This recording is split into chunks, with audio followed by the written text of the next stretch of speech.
Joining me now is Democratic Congressman Krishnamoorthi of Illinois. He's a member of the House Intel Committee and the House Oversight Committee. Congressman, it's great to see you again. Thanks for making time for us tonight. So from this Oath Keepers testimony, we now know that the group wanted to urge Trump to use them to stop the transfer of power. What do you make of that? Your reaction? I think it's shocking. I have two reactions. One is, what did Donald Trump or someone in the White House say in the way of encouragement for them to believe that Donald Trump would actually provide this assistance on January 6th to the Oath Keepers? Secondly, who was that person that was so close to Donald Trump that they thought that he or she could actually influence the president to do what they asked? It goes to show that their linkages to the White House were perhaps greater than what we thought before. Interestingly, they also had linkages to members of Congress, and those people could also have relayed some of their concerns or their thoughts to the White House too. Do we expect all of that to be made public in the hearings? The specific naming of which members of Congress?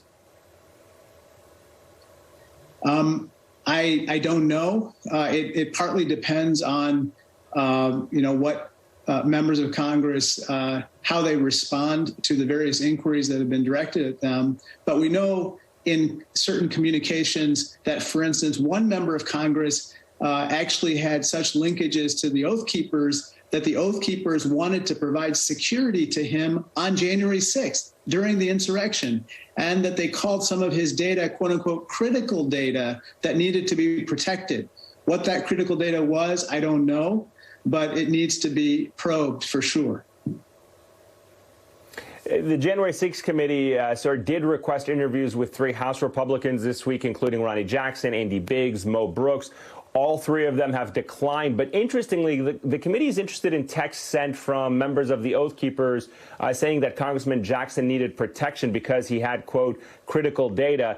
And this seems serious. I mean, I feel like this takes it, as you were just elaborating on, into a slightly different direction. That's right. I mean, then it starts to look a little bit like coordination. Exactly why was that data critical? What was it critical for? And how did that relate to what actually unfolded on January 6th? Should Congressman Jackson be subpoenaed by the committee? I think that the committee needs to do whatever it has to do to get him to comply.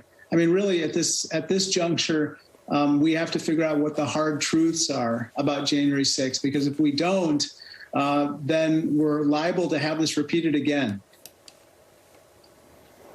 And, of course, the big news this week was that the committee was set to interview Rudy Giuliani. He backed out after his last-minute request to record the interview, which was denied. It obviously seems as an outsider to me that this was some stunt by Giuliani. He knew the committee would never allow to a recording. What do you make of that development? Should he be held in contempt?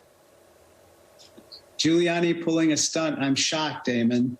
Look, I think that exactly. Giuliani will make himself available for any number of network interviews, but he can't come before the committee. And I think that they should hold him in contempt. And I think that that would receive favorable consideration from the House, and that should be referred to the DOJ. Some people might ask, like, that's a harmless request on his part to record it. But he did not request the committee to record this particular interview. He wanted to record it himself. And what he would have done with that recording is obviously anyone's guess. He could have played it out of context. He could have even manipulated it. We don't know. But it was a transcribed interview, which would have provided, ample information and, context for exactly what would have happened during that interview. I want to ask you about just the public perception of these hearings for a moment, because the January 6th committee expected to start these hearings, the public ones, next month.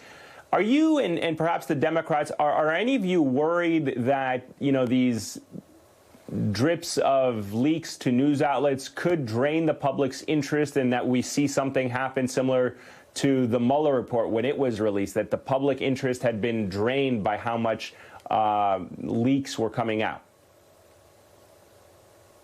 I'm not concerned. I think that what's going to be most interesting or fascinating is the testimony of the witnesses, Eamon, because the witnesses are the ones who can bring,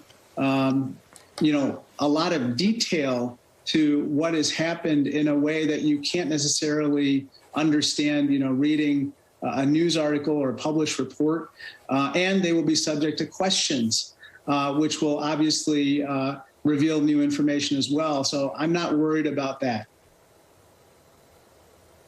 All right, Congressman Krishnamoorthi, always a pleasure, sir. Thank you so much for making time for us tonight.